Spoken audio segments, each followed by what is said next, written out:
महाराष्ट्र सरकारच्या आणि महायुतीच्या सरकारच्या अतिशय महत्वाकांक्षी योजना म्हणजे पिंक रिक्षा योजना आणि या योजनेच्या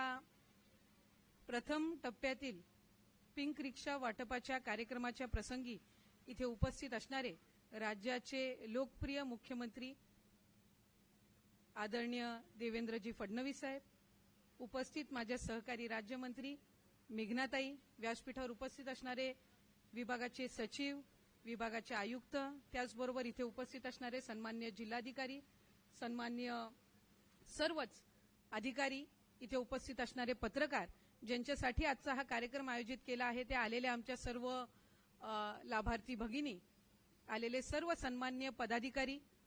महायुतीच्या उपस्थित असणारे सर्व पदाधिकारी, आलेले सर्व नागरिक, जमलेले बंधू आणि भगिनींनो, आज विभाग म्हणून आम्हा सर्वांसाठीच एक अतिशय आनंदाचा आणि अभिमानाचा दिवस आहे की पिंक रिक्षा ही योजना, ही अतिशय महत्वाकांक्षी योजना महायुतीच्या सरकारने घोषित केली आणि साधारणपणे पहिल्या टप्प्यामध्ये राज्यात एकूण 1 वर्षाच्या कालावधीमध्ये 10,000 पिंक रिक्षांचं वाटप हे आपण त्या ठिकाणी त्याची योजना ही आखली आणि आज जवळपास 5,000 पेक्षा अधिक हे आपल्याला त्याचे अर्ज आलेले आहेत आणि नागपूर शहरामध्ये 2,000 पिंक रिक्षा महिलांना उपलब्ध करून देण्याच्या दृष्टिकोनातून विभाग म्हणून आपण आपल्या मुख्यमंत्री महोदयांच्या मार्गदर्शनाखाली कार्यरत आहोत आणि आम्हाला मनापासूनचा आनंद आणि अभिमान आहे की नागपूर शहरातून 1100 पेक्षा अधिक पात्र अर्ज हे आज आम्हाला उपलब्ध झालेले आहेत आणि पहिल्या टप्प्याचं त्याचं वितरण सोहळा आज आदरणीय मुख्यमंत्री देवेंद्रजी फडणवीस साहेब यांच्या हस्ते या ठिकाणी आपण करत आहोत. सर, ही योजना आपण महायुतीचं सरकार म्हणून आणत असताना आपण असाल, उपमुख्यमंत्री एकनाथजी शिंदे साहेब असतील, त्याचबरोबर आदरणीय उपमुख्यमंत्री अजितदादा असतील, मंत्रिमंडळातील सर्व सहकारी असतील. ही योजना आणत असताना अतिशय विचारपूर्वक ही योजना आपण आणली, ज्याच्यामध्ये एका ठिकाणी महिलांना प्रवास करत असताना सुरक्षता जाणवावी, पण त्याचबरोबर महिलांना रोजगार त्यातून निर्माण करता यावा या दृष्टिकोनातून ही योजना आपण आणली आणि आज याच्या पहिल्या वितरण सोहळ्यामध्ये मला आवर्जून सांगायचंय की साधारणपणे आपण या महिलांना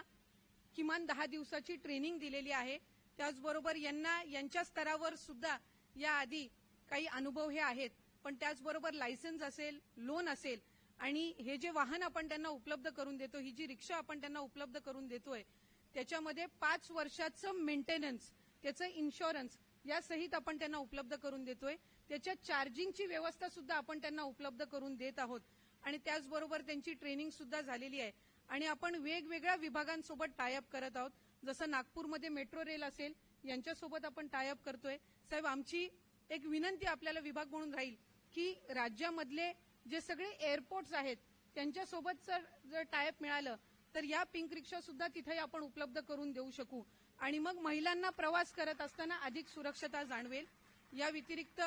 उबर आणि ओला असेल, यांच्यासोबत सुद्धा आमची टायअपची चर्चा सुरू आहे, म्हणजे त्यांच्या अॅप्लिकेशनवर सुद्धा पिंक रिक्षा ऑप्शन येईल आणि त्याच्यातून त्यांना त्या महिलेला जी प्रवास करणारी असेल तिला ते निवडता येईल. पर्यटन विभागासोबत आम्ही एक करार करत आहोत की पर्यटनाचे जे ठिकाणं असतील तिथे सुद्धा आपण हे उपलब्ध करून द्यावे आणि त्याचबरोबर जे विविध विभाग आहेत, आज मेट्रोसोबत सुद्धा एक करार त्यानिमित्ताने होत आहे की आपण ही पिंक रिक्षा त्यांना उपलब्ध करून फक्त आपलं काम संपत नाही, तर त्यांना रोजगाराची आणि त्याचबरोबर आपण उत्पन्नाची शाश्वती पण देण्याच्या दृष्टिकोनातून काही पावलं उचलत आहोत. त्यामुळे आपल्या नेतृत्वाखाली पुढच्या कालावधीमध्ये आम्ही पुढच्या 6 महिन्यामध्ये 5,000 रिक्षांचं उद्दिष्ट हे